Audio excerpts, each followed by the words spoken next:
Hello my dear friends, ಎಲ್ಲ ಹೇಗಿದ್ದೀರಾ? ಎಲ್ಲ ಚೆನ್ನಾಗಿದ್ದೀರಾ ಅಂತ ಅಂದ್ಕೊಂಡು ನಾನಿವತ್ತು ನೋಡಿ ಹಾಗಲಕಾಯಿ ಬೆಳ್ಳುಳ್ಳಿ ಫ್ರೈ ಮಾಡ್ತಾಯಿದ್ದೀನಿ. ಸಖತ್ತಾಗಿರುತ್ತೆ, ಬಾಯಿ ರುಚಿಗೆ ಈ ಚಳಿಗಾಲಕ್ಕೆ ಸಖತ್ತಾಗಿರುತ್ತೆ. ನೋಡಿ ಫ್ರೆಂಡ್ಸ್, ಹೆಂಗೆ ಇದನ್ನು ಹಾಗಲಕಾಯಿನ ತೊಳ್ಕೊಂಡು ಚೆನ್ನಾಗಿ ರೌಂಡು ಕಟ್ ಮಾಡ್ಕೊಂಡು ಇಟ್ಕೊಂಡಿದ್ದೀನಿ ನೋಡಿ ಫ್ರೆಂಡ್ಸ್. ಆಮೇಲೆ ನಾನಿದು ಒಂದು ಬಾಣಲಿ ತಗೊಂಡು ಅದಕ್ಕೆ ಎಣ್ಣೆ ಹಾಕ್ಕೊಂಡು ಈ ರೌಂಡು ಕಟ್ ಮಾಡಿ ಇಟ್ಕೊಂಡಿರ್ತೀನಿ. ಸಣ್ಣಕ್ಕೆ ಸ್ಲೈಸ್ ಸ್ವಲ್ಪ ಸಣ್ಣಕ್ಕಿರಲಿ, ಸ್ವಲ್ಪ ಬೇಗ ಬೇಯುತ್ತೆ, ಅದಕ್ಕೋಸ್ಕರ ಫ್ರೈ ಮಾಡ್ಕೊಳ್ಳಿ. ಚೆನ್ನಾಗಿ ಫ್ರೈ ಮಾಡಿ. ಹಾಗಲಕಾಯ್ದು ಕಹಿ ಹೋಗಬೇಕು. ಸ್ವಲ್ಪ ಉಪ್ಪು ಹಾಕ್ಕೊಳ್ಳಿ ಮೇಲೆ, ಸ್ವಲ್ಪ ಕಹಿ ಹೋಗುತ್ತೆ. ಇಲ್ಲ ಸ್ವಲ್ಪ ಕಹಿ ತಿಂದಿದ್ದವ್ರಿಗೆ ಕಷ್ಟ ಆಗುತ್ತೆ ತಿನ್ನೋಕ್ಕೆ. ಅದಕ್ಕೆ ಸ್ವಲ್ಪ ಚೆನ್ನಾಗಿ ಫ್ರೈ ಮಾಡಿ. ನೋಡಿ ನಾನು ಮಾಡಿದ್ದೀನಲ್ಲ, ಹಿಂಗೆ ಇನ್ನೊಂದು ಸ್ವಲ್ಪ ಹೊತ್ತು ಫ್ರೈ ಮಾಡಿ. ಅದು ಕಲರ್ ಚೇಂಜ್ ಆಗಬೇಕು. ನೋಡಿ, ಸಾಲ್ಟ್ ಹಾಕ್ಕೊಂಡಿದ್ದೆ ಆಗೊಂದು ಸ್ವಲ್ಪ, ಈಗೊಂದು ಸ್ವಲ್ಪ ಹಾಕೋತಾ ಇದ್ದೀನಿ. ನೋಡಿ, ಸ್ವಲ್ಪ ಸಾಲ್ಟು ಜಾಸ್ತಿನೇ ಹಾಕ್ಕೊಳ್ಳಿ ಫ್ರೈ ಮಾಡಿ, ಆಗ ಕಹಿ ಬಿಡುತ್ತೆ. ನೆಕ್ಸ್ಟ್ ನೋಡಿ ಹಿಂಗೆ ಫ್ರೈ ಮಾಡ್ತಾ ಇದ್ದೀನಿ. ನೆಕ್ಸ್ಟ್ ಇದಕ್ಕೆ ಅರಿಶಿನ ಹಾಕೋತಾ ಇದ್ದೀನಿ ನೋಡಿ ಫ್ರೆಂಡ್ಸ್. ಸ್ವಲ್ಪ ಒಂದು ಚಿಟಿಕೆ ಅರಿಶಿನ, ಆಮೇಲೆ ಚಿಲ್ಲಿ ಪೌಡರ್ ಹಾಕೋತಾ ಇದ್ದೀನಿ ನೋಡಿ.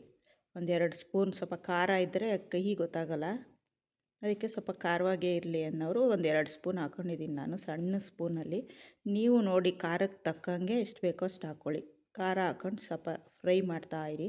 ಆಮೇಲೆ ಧನಿಯಾ ಪೌಡರ್ 1 ಸ್ಪೂನು. ನಾನು 1-2 ಹಾಗಲಕಾಯಲ್ಲಿ ಮಾಡ್ಕೊಂಡಿದ್ದೀನಿ. ನೀವು ಒಂದು ಸ್ವಲ್ಪ ಜಾಸ್ತಿ ಮಾಡ್ಕೋಬೇಕು ಅನ್ನೋರು ಸ್ವಲ್ಪ ಕ್ವಾಂಟಿಟಿನೆಲ್ಲ ಜಾಸ್ತಿ ಮಾಡ್ಕೊಳ್ಳಿ. ನಾನು ಹೇಳಿದ್ದಕ್ಕೆಲ್ಲ ಡಬಲ್ ಹಾಕ್ಕೊಳ್ಳಿ. ಆಮೇಲೆ ಇಲ್ಲಿ ನೋಡಿ ಜೀರಿಗೆ ಪುಡಿ 1 ಸ್ಪೂನ್ ಹಾಕ್ಕೋತಾ ಇದ್ದೀನಿ. ಎಲ್ಲ ಹಾಕಿದ್ಮೇಲೆ ಒಂದೊಂದು ರೌಂಡ್ ಫ್ರೈ ಮಾಡಿ. ಸ್ವಲ್ಪ ಅದು ಹಾಗಲಕಾಯಿ ಜೊತೆ ಬೆರೆಸ್ಕೊಂಡು ಚೆನ್ನಾಗಾಗುತ್ತೆ. ಆಮೇಲೆ ನೆಕ್ಸ್ಟ್ ನೋಡಿ ಹುಣಸೆಹಣ್ಣು ಹುಳಿ ರಸ ತೆಗೆದಿಟ್ಕೊಂಡಿದ್ದೆ. ಸ್ವಲ್ಪ ಗಟ್ಟಿಗೆ ತೆಗೆದಿಟ್ಕೊಳ್ಳಿ, ರಸನ ಹಾಕ್ಕೊಳ್ಳಿ. ನೋಡಿ, ಅದು ಹಾಕ್ಕೊಂಡು ಒಂದು 2 ಮಿನಿಟ್ಸ್ ಫ್ರೈ ಮಾಡಿ. ಹಾಗಲಕಾಯಿ ಎಲ್ಲ ರಸನೆಲ್ಲ ಎಳ್ಕೊಂಡು ಕಹಿ ಬಿಡುತ್ತೆ. ನೆಕ್ಸ್ಟ್ ಬೆಲ್ಲ ಹಾಕೋತಾ ಇದ್ದೀನಿ. ಒಂದು ಪೀಸ್ ಬೆಲ್ಲ ಹಾಕ್ಕೊಂಡು ಸಾಕು. ಸ್ವಲ್ಪ ಜಾಸ್ತಿ ಹಾಕೊಳ್ಳೋರು ಸ್ವಲ್ಪ ಸ್ವೀಟಾಗಿ ಬೇಕು ಅನ್ನೋರು ಹಾಕ್ಕೊಳ್ಳಿ. ನೆಕ್ಸ್ಟ್ ನೋಡಿ, ನಾನು ಬೆಳ್ಳುಳ್ಳಿನ ಜಜ್ಜಿಟ್ಕೊಂಡಿದ್ದೀನಿ. ಒಂದು ಸ್ವಲ್ಪ ಎಣ್ಣೆ ಇಟ್ಕೊಂಡು ಅದಕ್ಕೆ ಜಜ್ಜಿರೋ ಬೆಳ್ಳುಳ್ಳಿನ ಹಾಕೋತಾ ಇದ್ದೀನಿ ಫ್ರೆಂಡ್ಸ್. ನೋಡಿ, ಫ್ರೈ ಮಾಡ್ಕೋತಾ ಇದ್ದೀನಿ. ನೆಕ್ಸ್ಟು ಕರಿಬೇವು ಸೊಪ್ಪು ಹಾಕ್ಕೊಂಡೆ. ಅದನ್ನು ಸ್ವಲ್ಪ ಚೆನ್ನಾಗಿ ಫ್ರೈ ಮಾಡಿಕೊಂಡು ನೋಡಿ, ಹಾಗೆ ಫುಲ್ ಫ್ರೈ ಮಾಡ್ಕೊಂಡು ನೆಕ್ಸ್ಟ್ ಇದಕ್ಕೆ ಹಾಕ್ಕೊಳ್ಳಿ. ನಾವು ಹಾಗಲಕಾಯಿ ಫ್ರೈ ಮಾಡ್ಕೊಂಡಿರ್ತೀವಲ್ಲ, ಅದ್ರ ಜೊತೆ ಹಾಕ್ಕೊಂಡು ಅದೊಂದು 2 ಮಿನಿಟ್ಸ್ ಫ್ರೈ ಮಾಡಿ, ಅಷ್ಟೇ, ಮುಗೀತು. ಸಖತ್ತಾಗಿರುತ್ತೆ.